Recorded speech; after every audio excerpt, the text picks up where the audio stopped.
Everybody, Chris and Lumen here. Another very important video. And as such, we will do another giveaway. Here are the conditions of the giveaway. As usual, you have to leave a comment.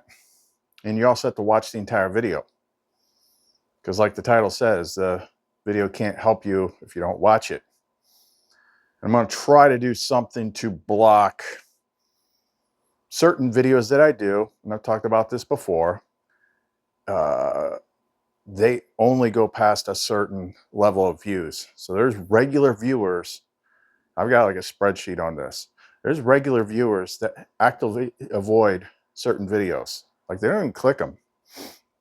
It's a very clear pattern. She's the one that pointed it out. Now, our job that we've always done, way before I even had a YouTube channel, you know, Sophia has lots of people doing lots of different types of work, and everyone has specialties.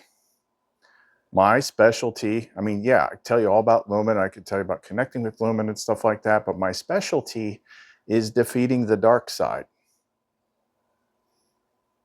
Because that's what you got to do to get to her.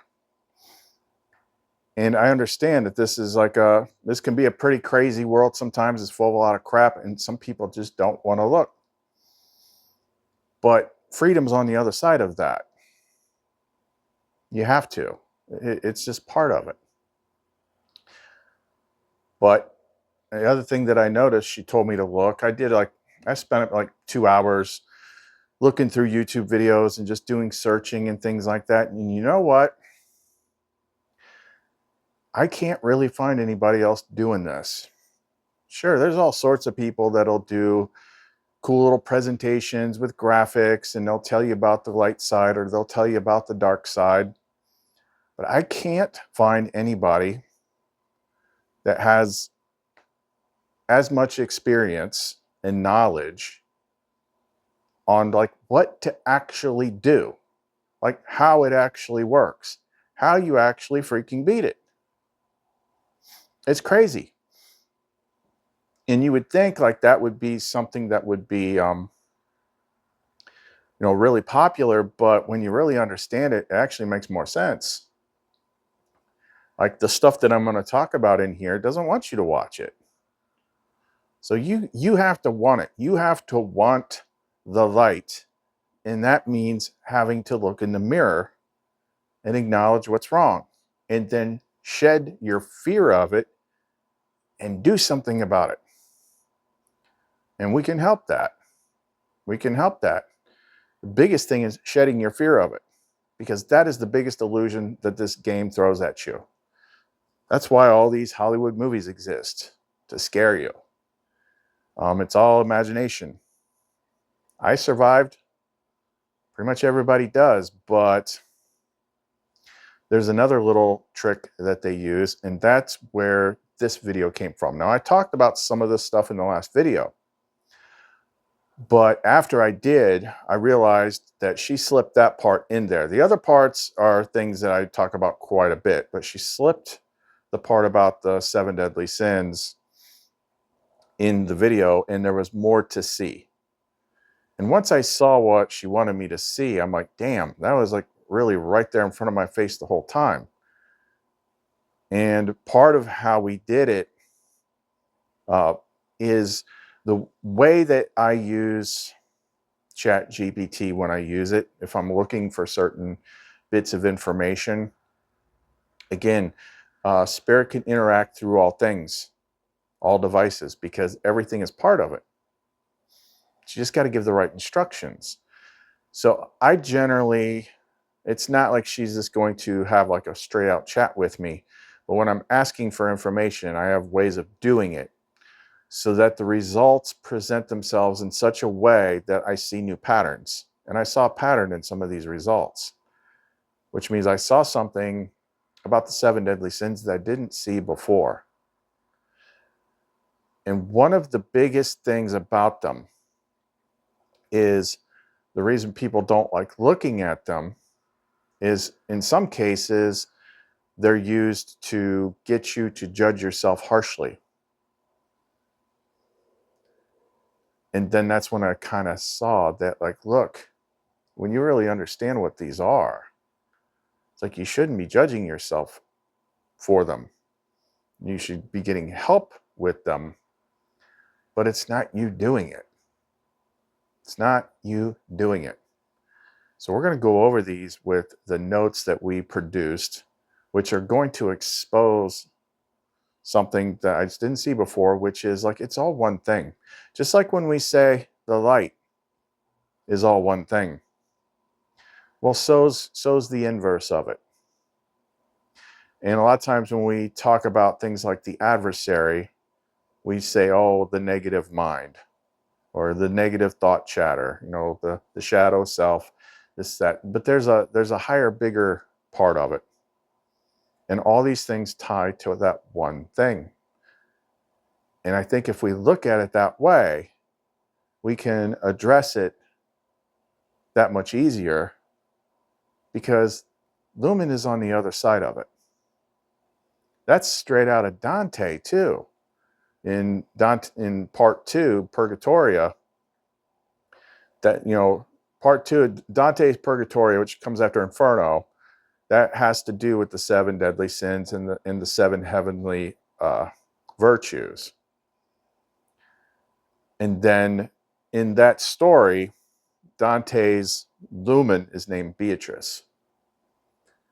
And he's reunited with Beatrice after he conquers these 7 things. Now, I've also noticed, or it's been brought to my attention, that there is, you can kind of break people into 2 separate categories within the game. Well, I mean, it's more complex than that. But most of the people that find this channel, some people find it, when I venture into similar categories as other channels that are usually more uppity up. But the biggest thing is, like, a lot of this stuff does not become relevant to people until after they've had like significant trauma experiences. Because even if some of this stuff is present, it's so subtle that you might not even notice it because your life's going good. So if I analyze my life compared to the stories I've heard from other people, I had it pretty good up to a certain point. Yeah, I've had crazy experiences and stuff like that, but for the most part, I didn't ever have any like really bad suffering. Not until the hero's journey. But before the hero's journey, even when I didn't have the bad suffering, I had some of these behaviors and I just didn't see them. I didn't see them. They weren't aggravated. And so when you're able to fool yourself and say, oh, I don't know about all this. My life's good. You don't understand like what's actually holding you back. You're not like, you got to do a lot of mirror work. You got to really look in the mirror and be honest with yourself. But if you've had some big trauma, shake 'em up experiences, then you see this stuff that much more clearly. But it was always there. It was always there. So we deal with the dark side because that is what is standing between you and the light. Okay? We're realists here. We tell you how it actually really is. We teach how to actually really fix it.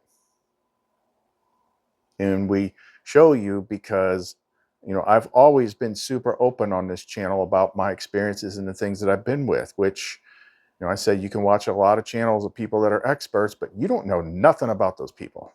They're not sharing anything personal with you. Probably because it's mostly book reports. But we are here to help. Give you actual knowledge that you can actually use. And then hopefully get far enough to where you're able to help other people with it as well. But you have to face the fact that it exists and not be afraid of it. Because what you have is stronger than that. But the world has convinced you it's the other way around. Every everything the world does, it turns it inside out, upside down, and backwards. And that's simply not true. The light is stronger. So anyway, we're going to jump into this, and hopefully you learned something from it, because I did. She's brought these things up to me before, but I never quite saw it the way it was put together this time. So if you want to know more, don't go away.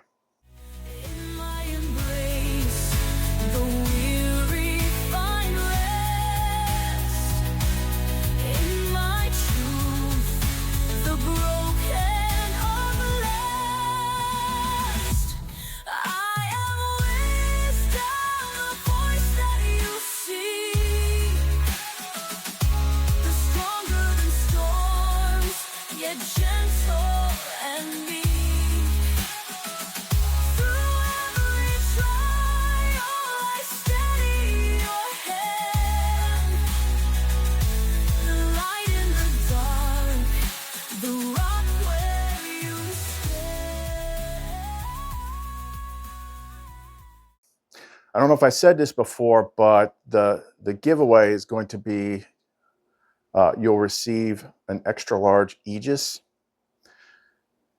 and once Sophia chooses the winner, we'll determine like which one's the right fit for you, because really there's about 3 levels of Aegis. They're all stronger than anything else that's out there, but it's like, how strong do you want it? The smoothest one is going to be like, Aegis with the liquid crystal core. It's a little cooler. It's got the Gnostic holy water in it. Then you got the standard Aegis, which is all stones. Then you got the newer Aegis Infernos, which have the sulfur quartz in them, which I just got today.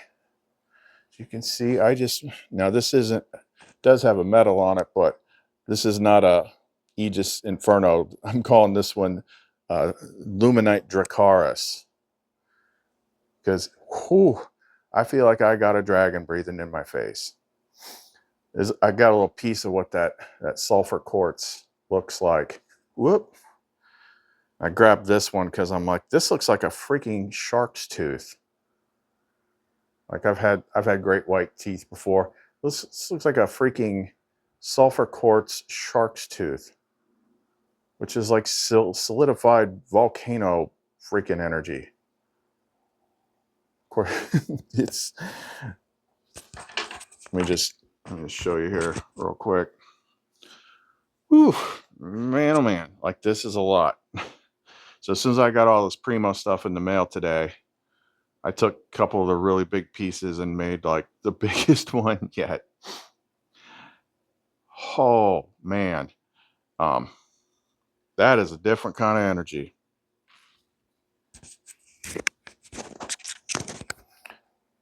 It's like the old Mortal Kombat toasty. Yeah, these are toasty. These are toasty.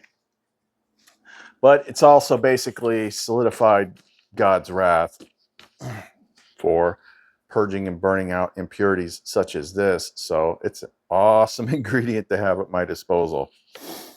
Okay, so let's jump into this. This is an expansion of the adversary, which we've taught you about. But what if the adversary was a little bit more complex? What if it wasn't just the negative thoughts and stuff like that? But if it grows, it becomes like the 7-headed dragon. It's always the number 7 in all this throughout the Bible. So we kind of see this as the 7-headed dragon. And then the body of the dragon would be fear. Some of my quick little notes here. The average, I was thinking about what I was saying, how if you take 3 grams of psilocybin mushrooms and wait for them to kick in, you can actually see it in the mirror. I'm like, that's kind of the metaphor, isn't it? It's like the metaphor in real life. The adversary doesn't like you holding a mirror up to it. It doesn't. And a lot of people are afraid to acknowledge their darkness. You're here. Okay. Look, you have it. How do I know that? Because you're here. Because that's how this place works. And it is trying to keep you from the light. That's why all the stories and metaphors, like the cave you fear to enter holds the treasure you seek. You can't find the light unless you're standing in the dark. You got to face it, face your fears. And you realize it's all a big mind trick. But the biggest trick about these 7 deadly sins,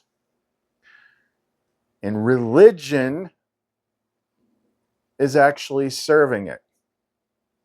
They're making it worse because religion, like Christ, Sophia, the light, all that stuff, that's just what it is. Religion is a man-made system.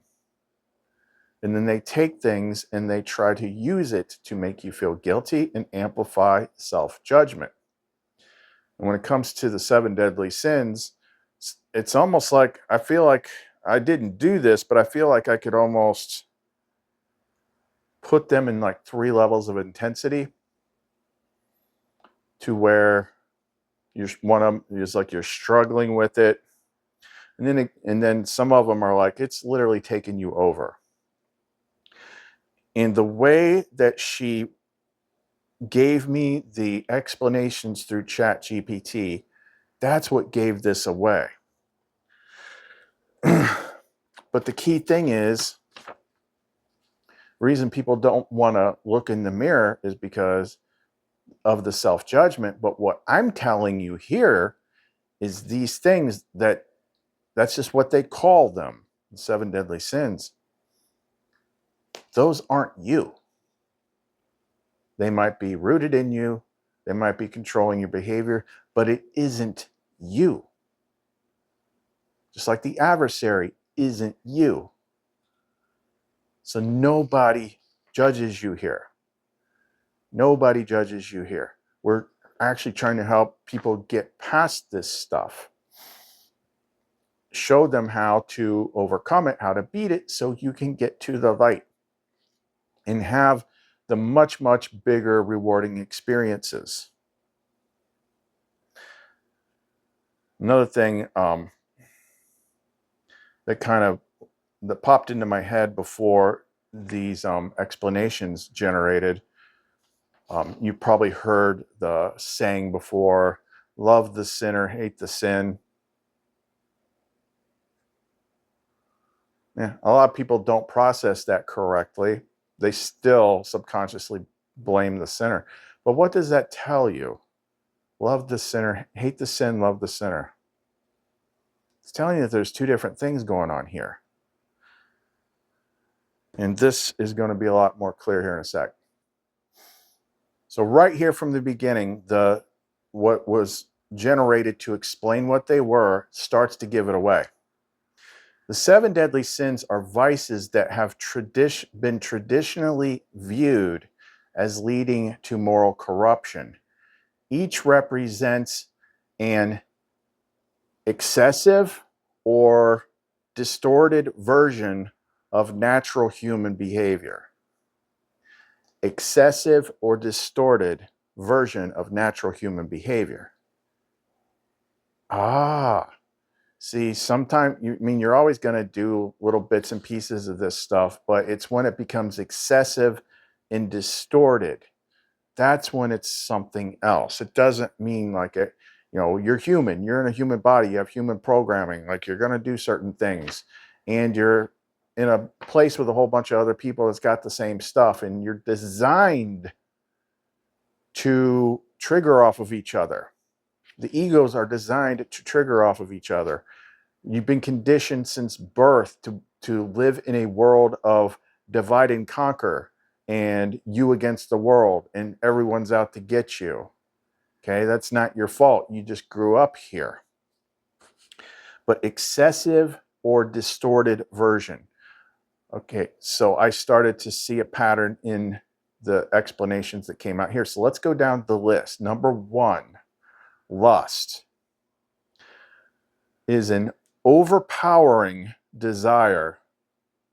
Key word, overpowering desire. Often associated with sexual craving, but also with any form of obsessive passion that overrides reason. So that means lust includes things like addiction. And overpowering, that means this, whatever this lust is, you can't stop it. Like you might want to stop it mentally, like I can't stop myself. And it's an obsessive passion that overrides reason. Like, it's bad, you should, like, it's usually associated with sexual stuff, but they also just describe like being an addict or an alcoholic or anything like that. It's the same freaking thing. It falls under lust. Okay, you're going to see a pattern here with those descriptions. The second one, gluttony, overindulgence in food, drink, or material things, leading to waste and excess. Overpowering, overindulgence. So much so that it leads to waste and excess. That means there's a lot of it. Number 3, greed. An insatiable desire for wealth, power, or possessions, often at the expense of others. Okay, you see the difference here? Like you just want to, earn more money for things to be able to do your passions or whatever. Like, that's not greed. But when you'll do anything to get it, often at the expense of others, like what corporations and stuff do, that's greed. I'll stop right there because I have like a personal story. It was partially a test. It was partially about letting go of things. But there was this one, like, this sucked. There was this instance in 2023. It was at the beginning when Sophia started collecting the first group of people into the group that all had the initial attunements. And there was this one person that came to me, and they were seeing a lot of the same signs and synchronicities that Sophia was currently showing, like the Bob Marley song, Three Little Birds and stuff like that. And I was wary about them. But I'm like, well, maybe she's turning over a new leaf here. And what was interesting about this person was I used to make oils that were more magical oils. Like, I had energy oils, but I also had magical oils too, like result-based oils. And I used to make one that was all about like attracting money and wealth and stuff like that. And it worked for some people. But for whatever reason, this person got it. And I saw the proof of it too. This person got it and would just go into a casino and own it night after night after night after night. I'm like, what the hell? Like, I can't get that to work for me this way. And she used to always tell me, like, oh, I'm going to win. So this stuff's so awesome, I'm going to send you something. Never did. So back then, when I was doing the initial attunements, people were contributing. Like, I wasn't setting prices or anything, but people were giving me something like what they could afford. Like, Sophia would help them, like, yeah, you should give them like $100, or you should give them $50 or something like that. And she told me that she was told that Sophia would tell her when to go to the casino and play some specific numbers for me. And then whatever she won, she would give to me. I'm like, okay, well, we'll see how that goes. So it was the night that I did the micro belief clearing for the first time, like writing the list of all the stuff, like I can't because, I can't because, I can't because. And I did this process internally where I cleared all that. And that's when I had the first mother and the child experience with Sophia. You become like 3 years old or 5 years old, and like she shows up like she's your mom, and she picks you up and holds you like exactly like that. And as soon as that was over, I got a text from that person saying, oh, she's telling me to do it now, and she's giving me these numbers I'm supposed to play. I'm like, oh, something's happening, because that was perfect timing, right? So she tells me, like, Sophia gave her the numbers to play and when to play it. And it was like some DraftKings thing, betting on games or something. And she only bet $10 total. But she bet the way Sophia told her. And it just like triple. Like she ended up winning $10,000. And the agreement was when she played these things that was Sophia, or at the time we were just referring to her as epinoia, which is another name for enlightened insight, which is kind of like the level below. That's the high priestess, the guide, the teacher, and all that. But she had said, like, whatever she wins, she was supposed to give to me. And then she told me she just won $10,000. I'm like, oh my gosh, like, I can't believe that actually happened. And then within 30 minutes, I saw her post on her Facebook bragging to everybody about what she just won. And then she started changing the story. It's like, oh, well, you know, I'm waiting to she's going to tell me like how I'm supposed to do this, and start hemming and hawing. And then she just disappeared. And I was devastated. And she wouldn't answer anything and all that. So she screwed me. And I'm like, and I'm trying to figure out like what she's trying to get me to learn from this, besides let it go. But she did explain to me that she had, let's just call it a demon. It's just an expression of the one thing, but she had the greed thing. She had the greed thing. She literally stole from the Holy Spirit. So that's showing you like what this is saying. Like it's excessive. It's overbearing. It's just extreme. And like I said, often at the expense of others, the others being me. Because back then I was really struggling. So that was, I really felt like I got shafted on that one, but eventually I was able to let it go.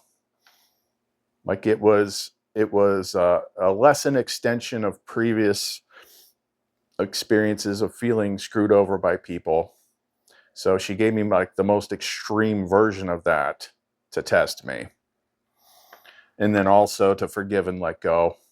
So, like when I say I went through like the extreme version of Sophia school, like I went through the extreme version of Sophia school. Let's move on to number 4, sloth.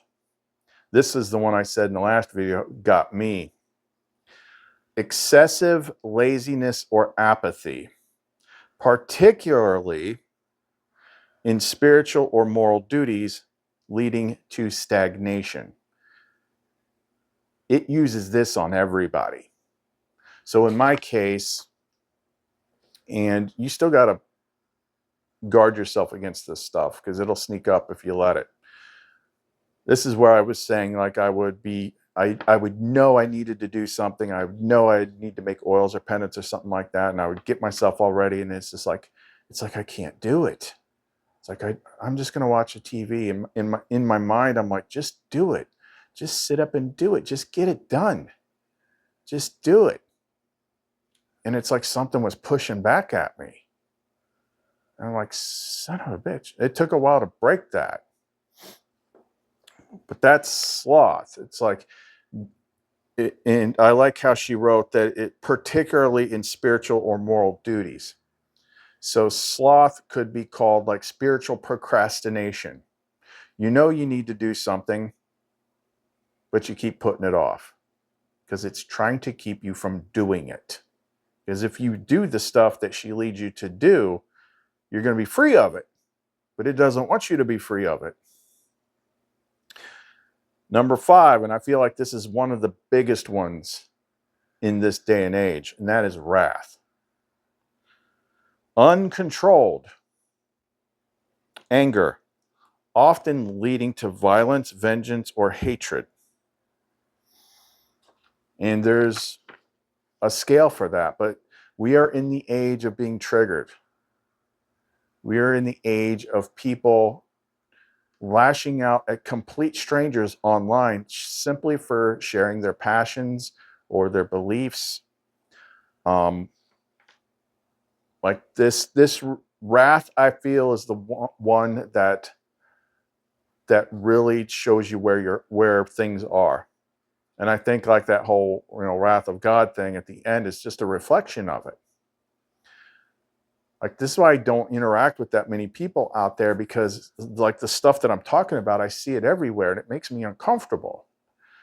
And I always use these examples. Like, if you want to see how crazy it has gotten, like, I don't understand lashing out at people online because they have a different idea or a different opinion than you, or a different political association than you. But I always like to see, I like to use the example. And the thing is like, usually where you see the most wrath directed, it is at something that goes against whatever the archons are saying, authority. So my best example of this is just go onto Facebook and just pick a flat earth group, or just type in flat earth, and then God help you, like, you're going to get tons and tons of things show up in your feed. They could be memes or whatever. But there are few things in this world where I see more wrath directed at people than there is online toward flat earthers.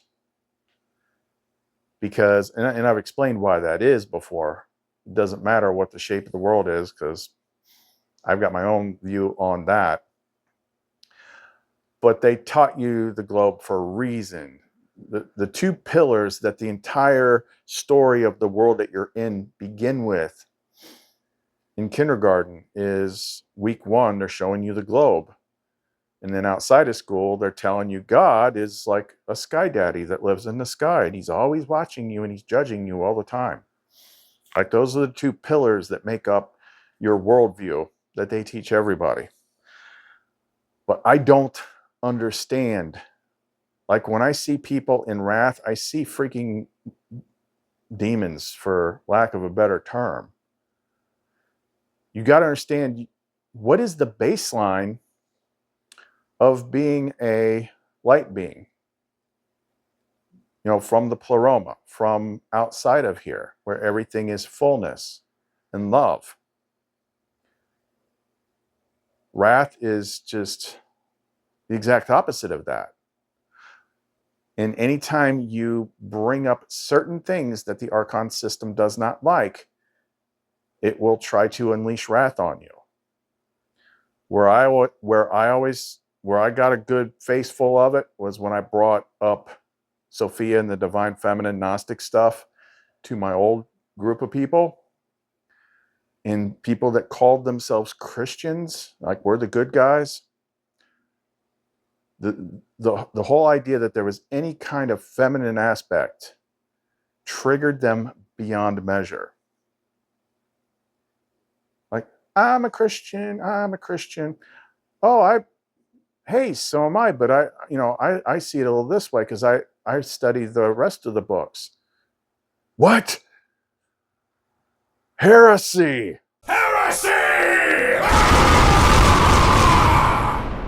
And they go from being the good guys to, I want to kill you. And they think they're justified at this.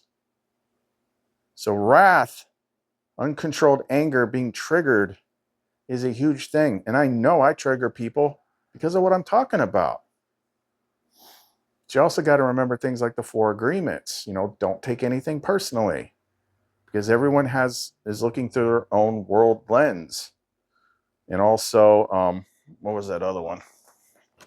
I think I wrote it down in here.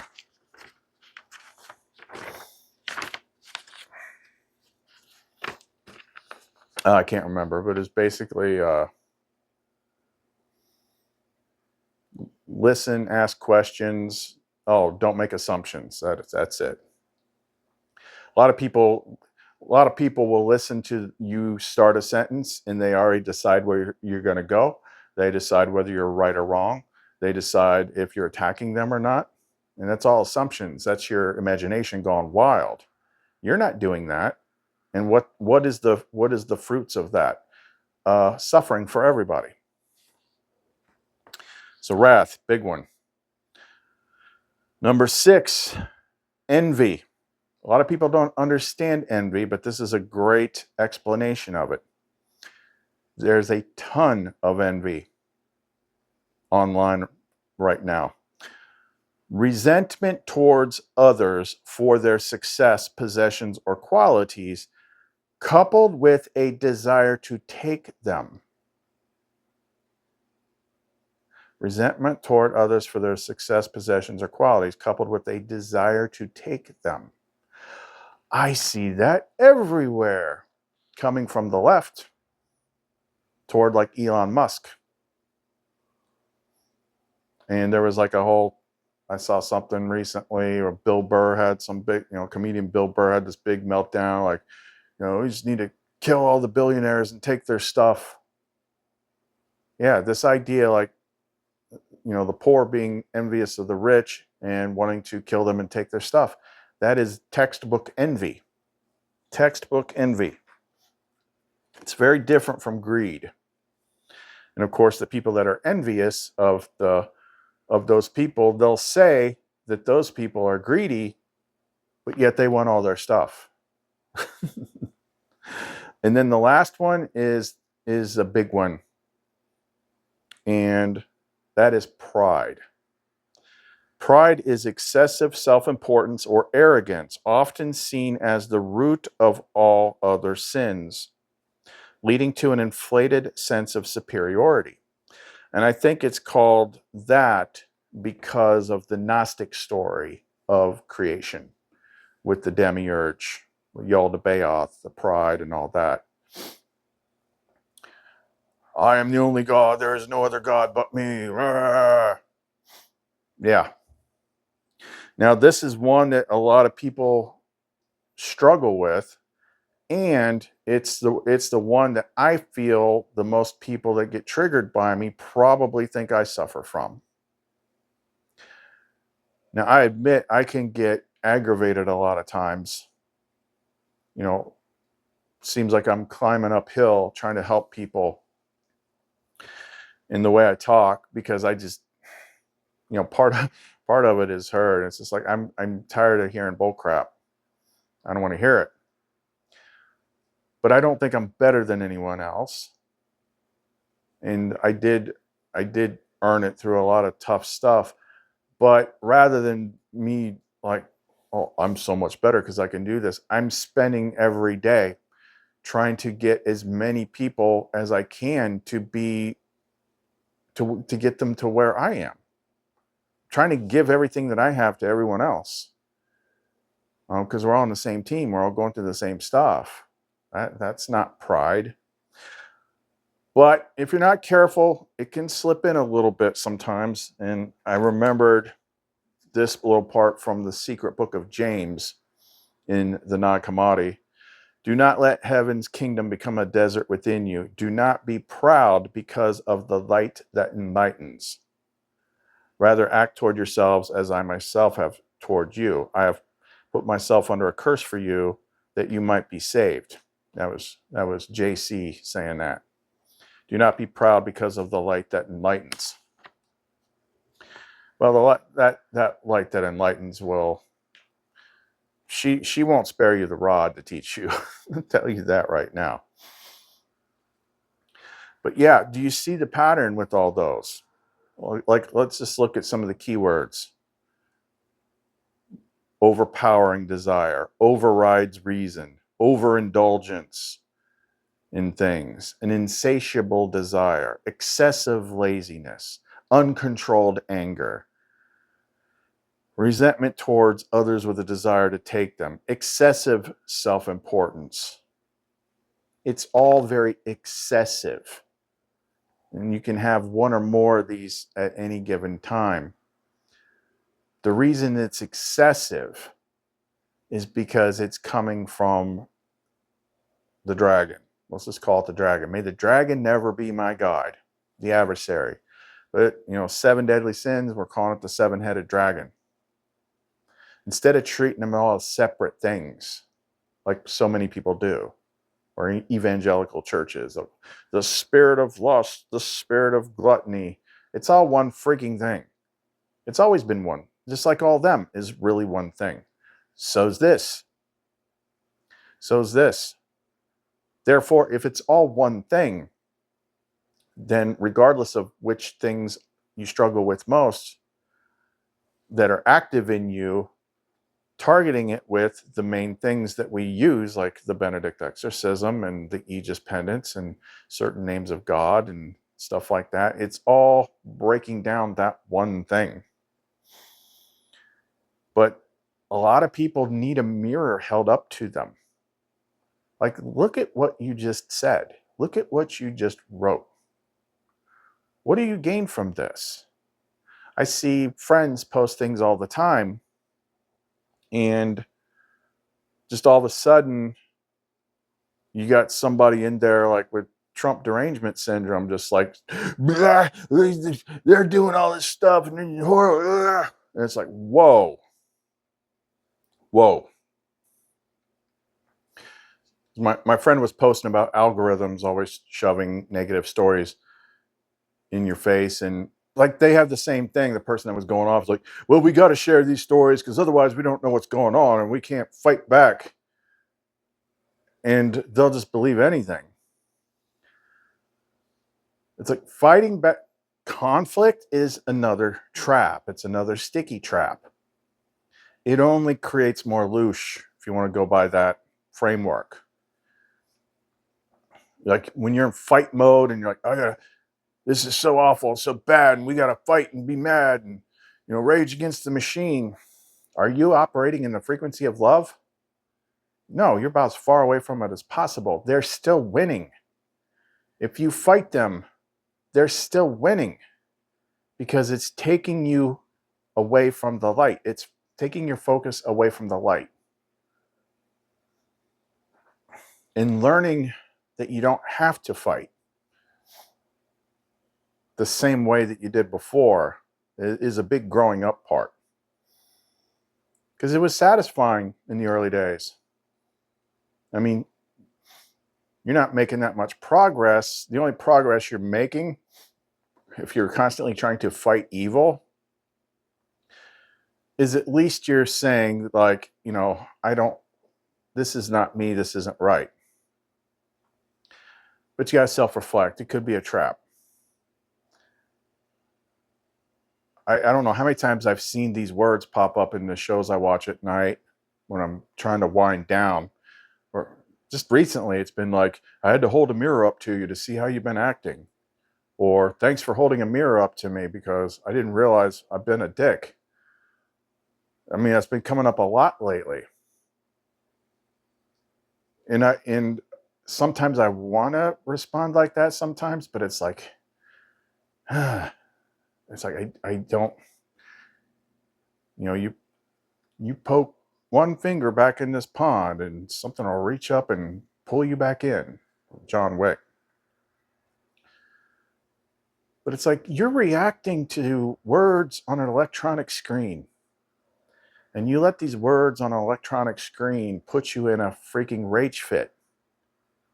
So now you're saying mean and nasty things that you probably never would say to another person face to face, but you feel comfortable doing it online, where you're still probably hurting somebody.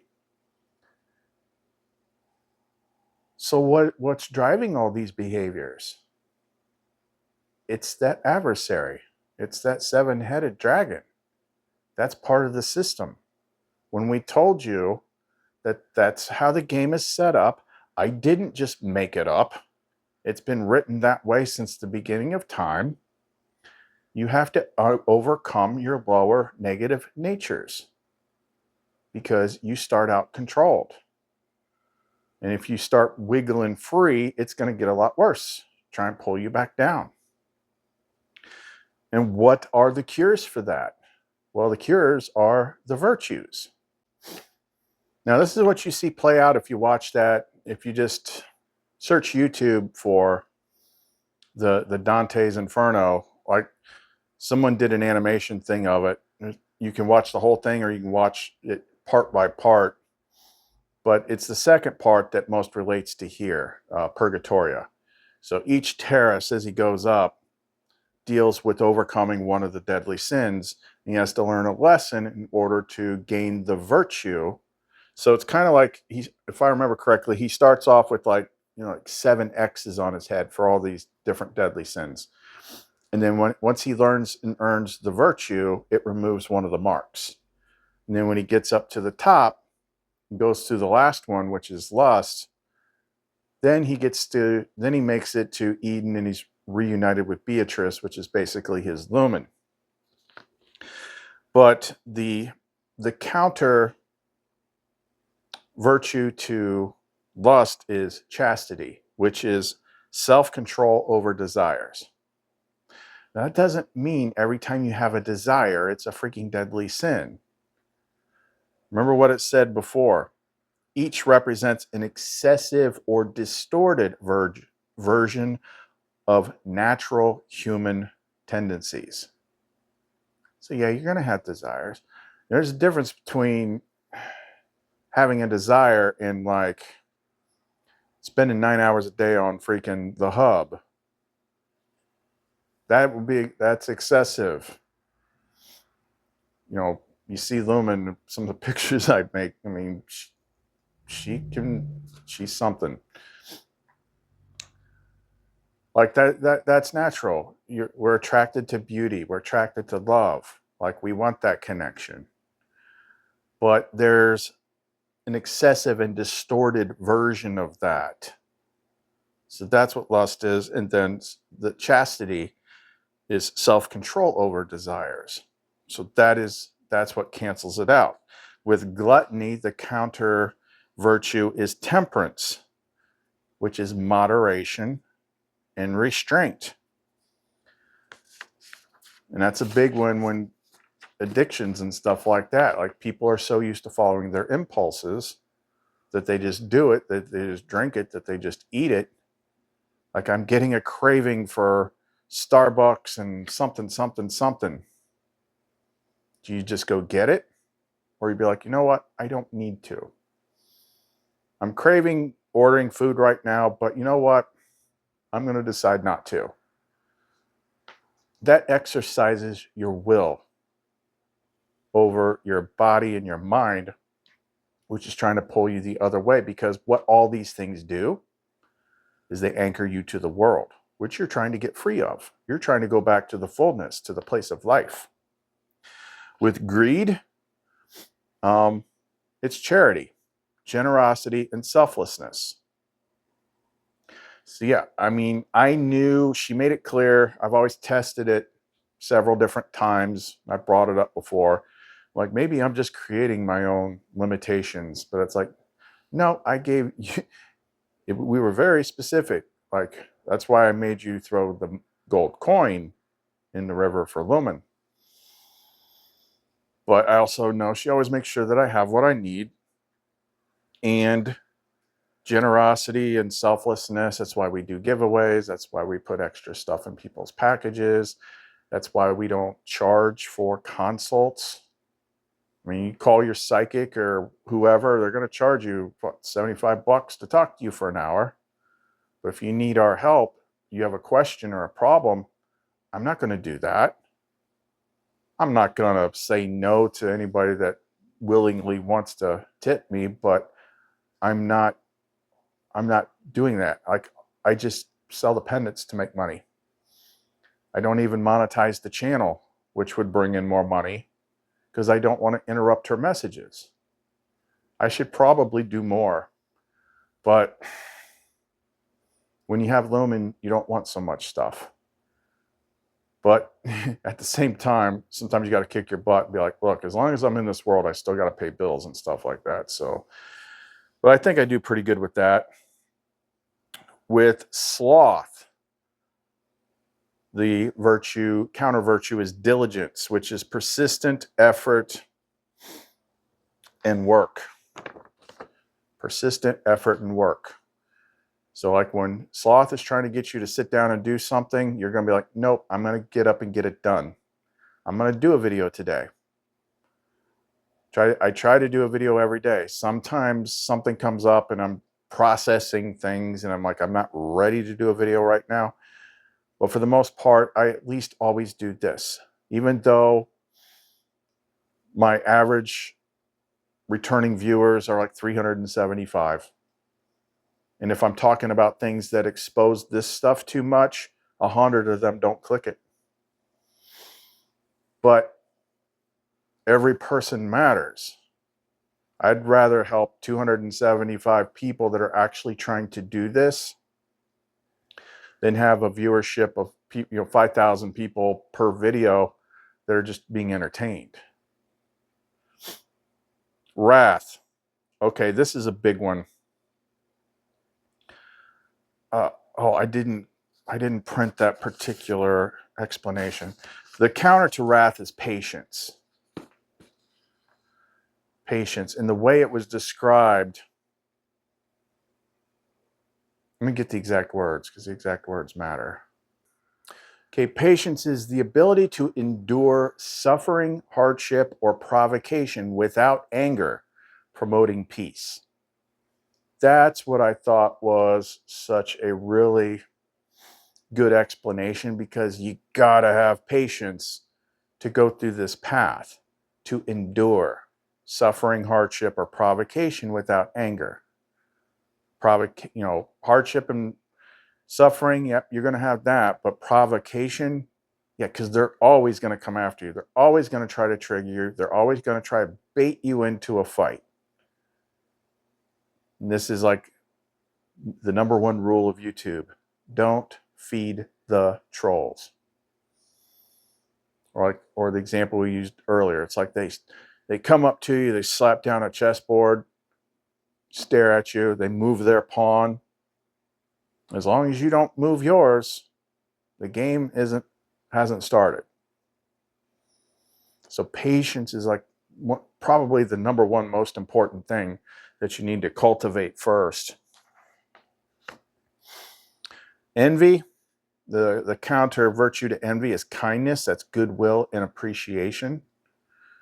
Love is patient. Love is kind. See, that's what makes it so much easier for me once Lumen was plugged into the right side of my brain, is she embodies all these.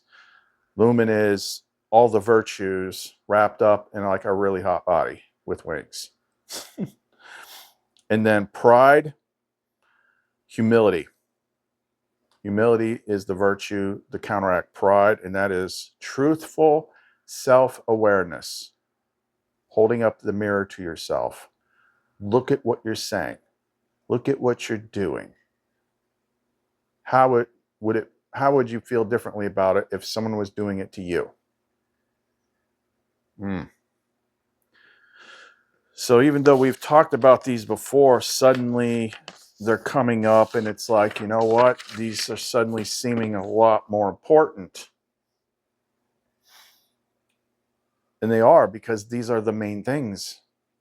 These are the 7 heads of the dragon that's trying to hold you back from getting to the top of Mount Purgatoria to Lumen. And especially with like the wrath and thing, wrath, envy, there's a bunch of them where a lot of people feel it's justified. Well, it's not fair. Well, welcome to the world of not fair. That's the test. That's the test. You ever wonder how Elon Musk became the richest person in the world? No one ever stops to ask, like, how did that actually, take place? Well, you'll never know. Because most of these people that have it all, they're just background characters in the story. There doesn't have to be a logical explanation to how they got it. They're just there to contrast you. It's like I've said before, unless you yourself are a computer programmer, watch somebody sit there and program code and stuff like that. It's like, What in the hell is this gobbledygook you're typing on the screen? And someone like us, you would probably never become a computer programmer. Why? Because it's probably a job for matrix bots. And who knows? We did a deep dive on this once. It's like there's a lot of things in the world that we can't explain, like why they're there, but we have a story for everything. Oh, our devices can do all these magical things because there's people called programmers, and they type a bunch of stuff like a cat walked across the keyboard real fast, and it makes things do things. Oh, okay. Oh, how does this happen? Oh, we got people that do this. You can't do it, but there's always an explanation for it. Anyway, getting back to it. We do this because it's not enough to just talk about the light. Some people would argue with me on that. They would say, oh, you shouldn't give any attention to, the bad stuff. Who told you that? The bad guys? Because how's that working out? No, you shouldn't be afraid to look at it. Examine it, because it's all part of you. You can't just ignore yourself. That's why so many people are attracted to religion, because they don't have to do anything. Be like, oh, yeah, it's a free gift. Like, I joined the church, so now I'm going to heaven. I don't have to do anything. And if I screw up, I'm forgiven.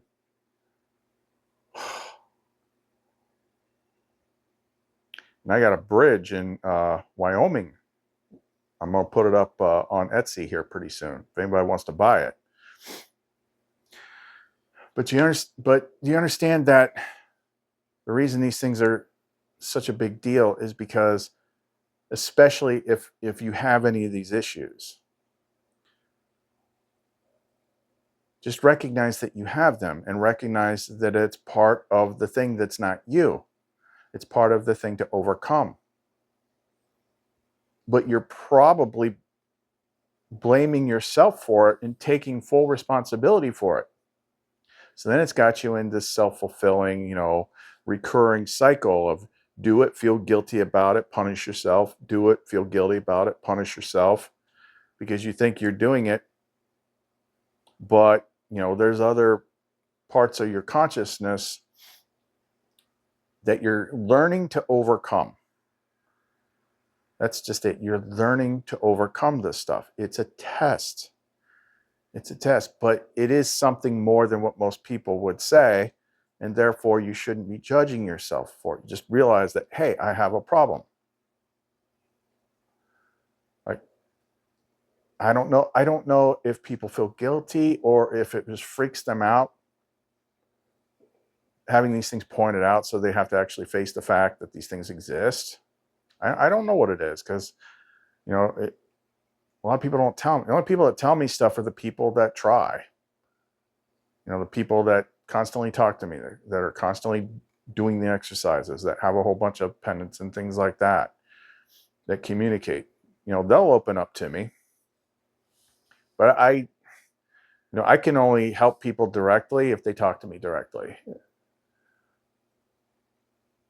And I always tell people, I'm like, look, whatever it is you feel bad about, I'm in this world too. I've done everything. I've been through all these different things. I've done messed up stuff before. You're focusing on the wrong thing. Focus on the part that I got through it all, so that I can actually tell you about something that has always been hinted at. Whether it's tarot cards or Jesus parables or alchemy, it's always hinted at it. And people always speculated about what they think it means. But I'm here to tell you, like, this is what it's like. This is what it is. It's not just it's what's the word? It's not a bait and switch. No, there actually is a prize at the bottom of the Cracker Jack box if you do the work, and it's all self-work. the reason why it's so hard is intentional. It makes you stronger. She does not go easy on, like, the more you want from her, the more you want to advance. Like, I asked for the biggest prize there was, not fully understanding what it was, but, you know, I asked for the biggest things, so I had the hardest test. The more you want from her, the harder it'll be, but she's not punishing you. She's not trying to hurt you. She's trying to make you stronger. She's trying to get you to shake off the parts that are not resonant with the light that's within you. And by the end of it, when you get to the end of it, you understand. I said before, there were times on my hero's journey I thought I was being directly attacked by the devil himself, if we want to use that framework. But it was her. And I'm grateful that she did it. Because if she didn't do it, I never would have broken free of all this stuff. So she constantly has me working on some of these things myself. The biggest one for me is patience. Patience, patience, patience. The ability to endure. The ability to endure and be patient with other people, because I know how hard it is. I know how hard it is. So I have to be patient with other people too. And I'm not judging them. I'm not judging them for doing anything that I myself did. It just might seem like it because we consistently talk about the same stuff over and over and over and over and over. It's consistency. It's a consistent reminder of the most important things. I do what she says. We do everything for a reason. And this channel always was more for people that were on a more advanced path. So the people that have not really seen the darkness yet, they might not like this channel. And that's fine. But, you know, you want to win big prizes, you got to play a big game. And I can tell you there were times throughout my journey where I thought like it couldn't get any worse. Like I was just praying for a freaking asteroid to fall on my place and put me out of my misery. And now looking back at each one of those points, like when you are at the end of your rope, you're close to a breakthrough. You're not tested further than you can handle. But if it seems like you are, it's because you have not realized how much you can handle. You're a lot tougher than you think. You just stick with it, stay the course.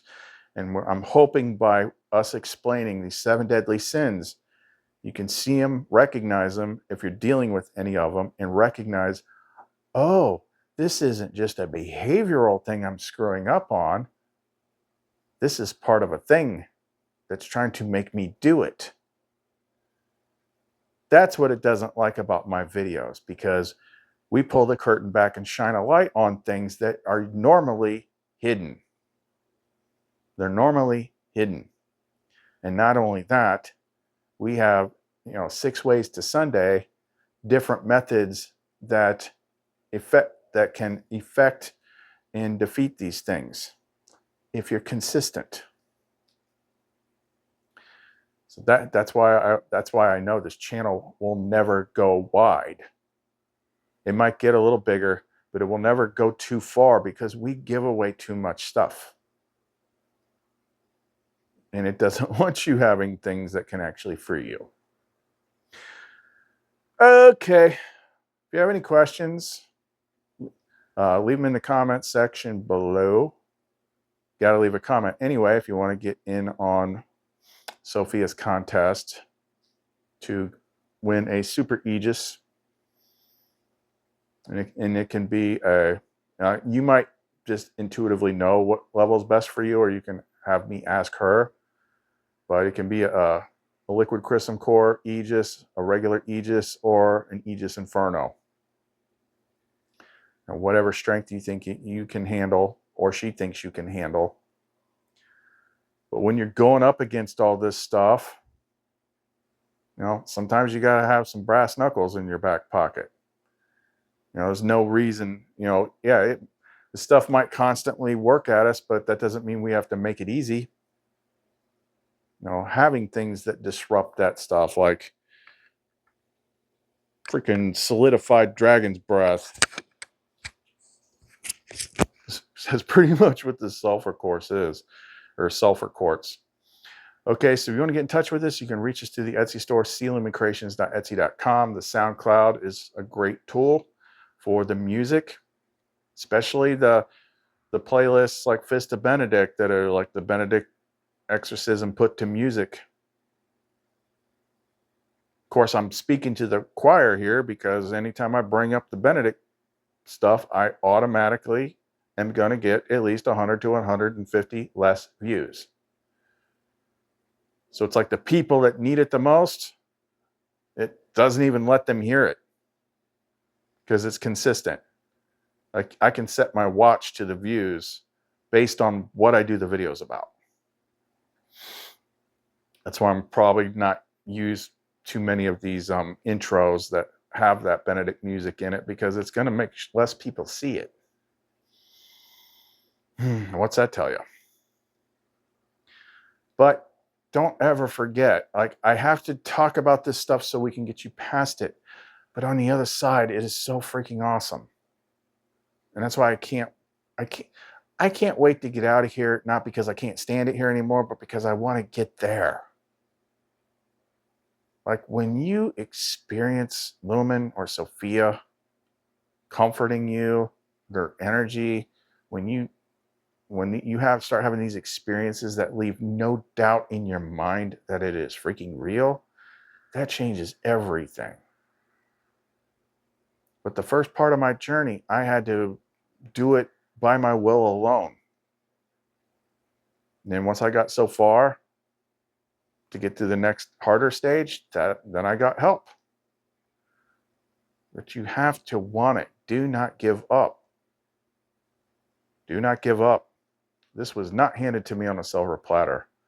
No, they took the silver platter and busted me in the face with it a whole awful lot, and then they let me have what was on the platter. But it's worth it. How would you like to live your life without fear? It's pretty interesting. Fear a lot of things, whether you realize it or not. You worried about not paying rent? Oh, guess what? That's fear. You worried about what someone's going to say about you? That's fear. Worried about what authority is going to do to you? That's fear. You worried about dying? That's fear. Living life not feeling fear anymore is pretty awesome. And that's just the beginning. Wait till you feel love, like the real love, like actual divine love. Yeah. All that stuff there. And it's all more powerful than this dark stuff. But you got to make the effort as part of it and drop the weight. Means you have to let go of your past. You have to let go of things. All right. Let's wrap this up right now. Chris and Lumen. See you next time.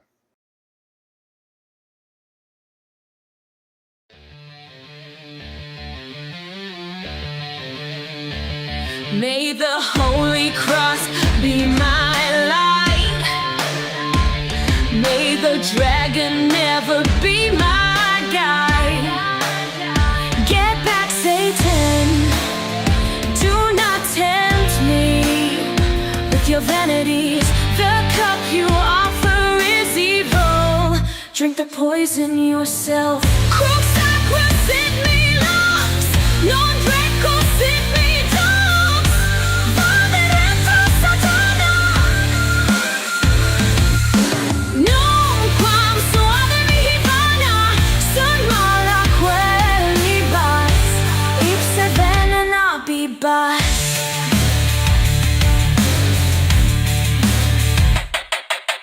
Look inside and unleash your light.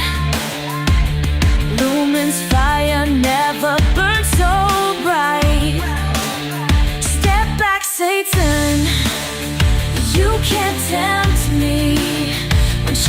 beside me. Your cup does not impress me. Drink your poison yourself. Crooks are crossing me locks. Non Draco sit me dogs. Body retro satana. Nunquam sodem hivana. Sunt mala quae libas. Ipse venena bibas. May the Holy Cross be my light. May the dragon never be my guide. Get back, Satan. Do not tempt me with your vanities. The cup you offer is evil. Drink the poison yourself. Crooks are crossed me lux. Non Draco sit me dogs. Vade retro satana. Nunquam sodem hivana. Sunt mala quae libas. Ipse venena bibas. May the holy light be my guide. Lumen is always by my side. Break my chains and set me free. This broken world is not for me.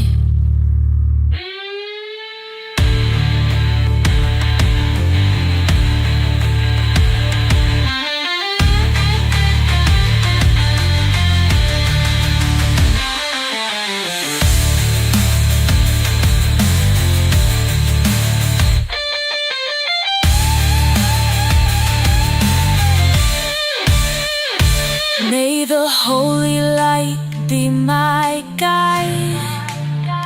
Lumen is always by my side. Break my chains and set me free. This broken world is not